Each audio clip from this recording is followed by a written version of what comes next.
Welcome back to NickTuts. I'm Nick. These are my tuts. Hello. Who are you? What's that? I said, who are you? Who are you? Yes. That's not a name. No, I mean, who are you? I'm looking for my boy. Who's that? Where is that little jerk? Oh, you must be Tommy's mummy.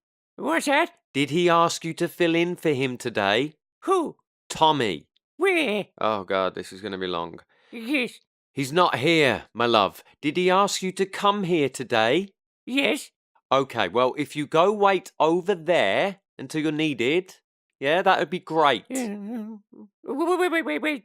He asked me to tell you something. Oh, okay. Let me get my paper right here. Little note he wrote for me.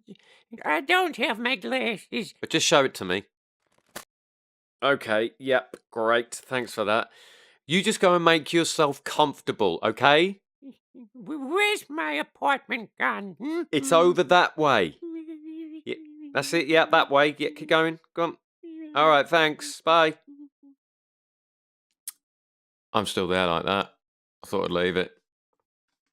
So, because anyway, it's irrelevant. We're going to work with the text tool, which is fairly in depth, and there's a hell of a lot that I don't know about it, and you can do a hell of a lot more than I do know about it, but I'll teach you some of it.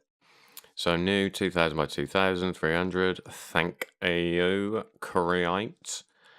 Right, if we just zoom in here like that, get myself a new layer.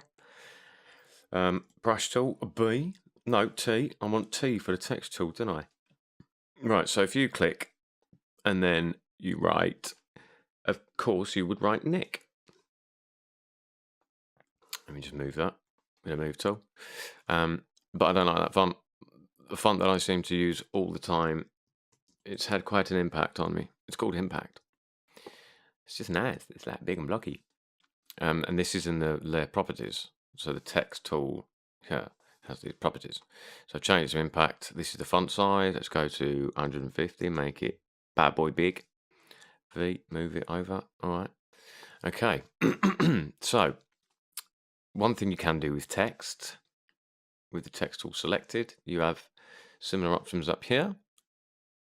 But you can do this, which is text warp or warp text, where you can do stuff like that, or like that, or maybe I want it to be like a fish. That's fairly cool. I like that. So you can warp your text, play around with them options. They're pretty cool. Pretty cool. But what we are going to get into is layer styles in this one as well, because they're necessary to work with text. So you double click on the layer and you get this panel come up.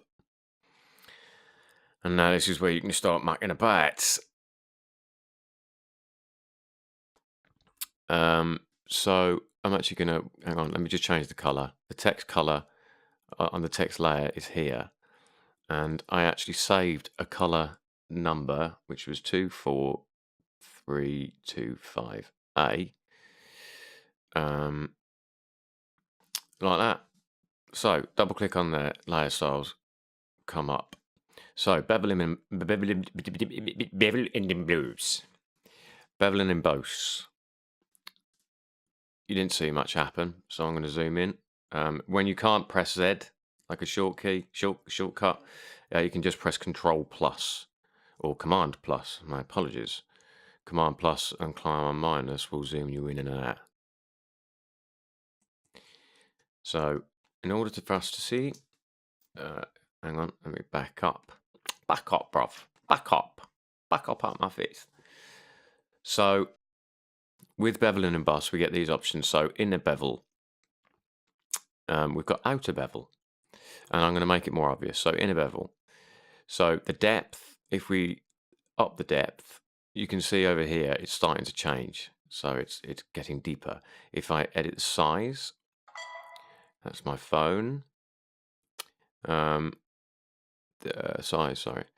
So it's obviously too much and it's just ridiculous. So that looks cool. That looks cool. Soften.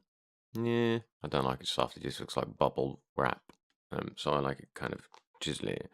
But you can also have emboss, um, outer bevel. Looks crap.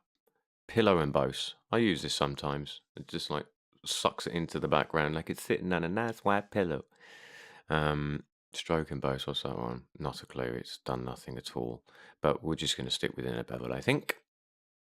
Um, there are also these things you can edit which way the light's coming from. So if I go there, then it's assuming the light's coming from over here. If I go over to the right, then the light's coming from up here. But the default setting tends to work a treat, which is directly upwards, I believe, like that right there. And you've also got this, which is a contour editor.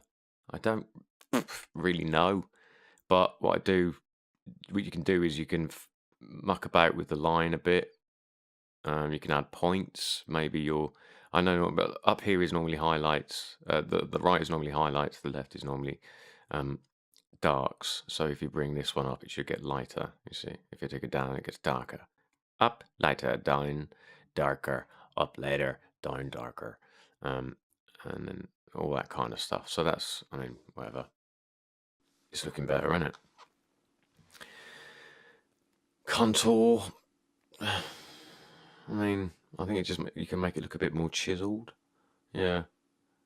That's soft, that's chiselly. And you've got a contour thing here. You can muck around with that again and that'll edit stuff, but I don't want to do that. That's too much. Stroke, bit obvious. You can add a stroke around it. And because it's embossed, the stroke is going to creep up the edges. But I don't want a stroke. You change colours. Inner shadow, I mean, there's not really much going to happen in a glow. It's pointless. If you were making a planet in Photoshop, these would be useful. I'm not making a planet. Color overlay.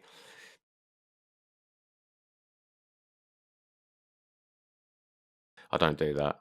I do it other ways. I'll show you eventually. Well, in a minute, actually. Gradient overlay, same thing. You can make a gradient to go over the text, but again, I'll do that other ways with more control. Pattern. I mean, I think you can load more, but I don't know. I've never used it. I never would. So I don't want a pattern overlay. Get over it. Outer glow. If the background, let me just okay. I'm just gonna add a solid color layer, black. There we go. So that you can see the outer glow. So I'd spread it a bit, spread it out, and then I'd soften it a bit, and maybe too much. Maybe spread it too far and just soften it more. And so that's white. There we go. So it gives it an outer glow. Great. Drop shadow is, well, that's going to be obvious. It's going to drop a shadow. Let me click OK. Just close the black so we can see the shadow. Drop shadow. Distance, how far away is from the text, as in how high the text is, the spread, how far the darkness goes, and then the size. Is just going to like soften it out. Drop shadow is classic. It just makes text look instantly better, in my opinion. Oh, actually, hang on. I did do something with the inner glow. What did I do? Inner bevel. No, yes, I said. Hang on, I'm just looking at my notes because there's something I'm missing here. Inner shadow. Right. I did something with this earlier when I was testing out my theories. So hang on. Sorry. Stroke, inner shadow, opacity 81, distance 42, 42. There'll be a reason that I've done this. Size 90 pixels. Yeah, it just gives it a bit of key, makes it a little bit cooler. Yeah, that's cool. Okay, so that's what I've done. I mean, I'm just mucking about with settings. You can do the same thing on your TUD. You don't need me to muck about in front of you. You can muck about yourself. Okay, so there we've got a relatively cool looking thing that, if I turn the effects off, is just bland. It's totally bland. But if I turn the effects back on, it's not so bland anymore. And it's like a funky fish logo.